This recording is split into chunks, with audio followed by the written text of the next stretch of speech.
It's time for Reality Check. That's where we dissect campaign ads so you know what's fact and what's fiction. Tonight, we're looking at State Senate Majority Leader and Congressional candidate Michael Roberson's ad about primary vote Danny Tarkanian.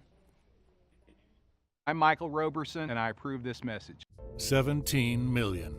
A federal judge ordered Danny Tarkanian to pay $17 million for a fraudulent development scheme. Federal investigators found that he defrauded creditors and lied under oath. Tarkanian even orchestrated a scheme to take cash for himself.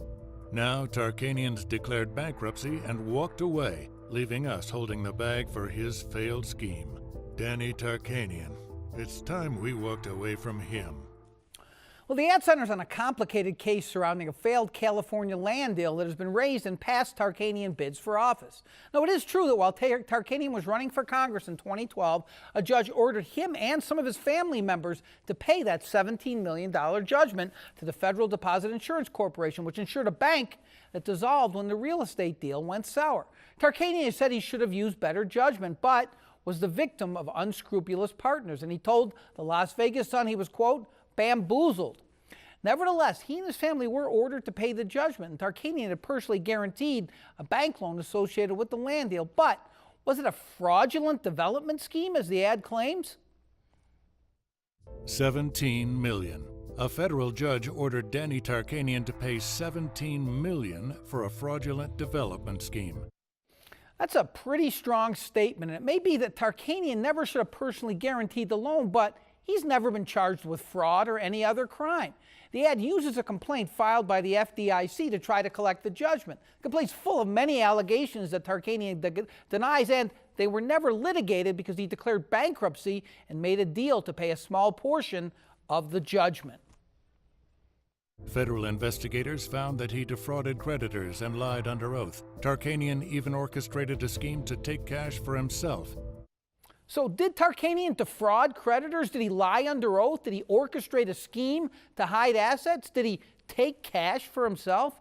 Well, those statements are all in the FDIC allegations in what is aptly named an adversary complaint.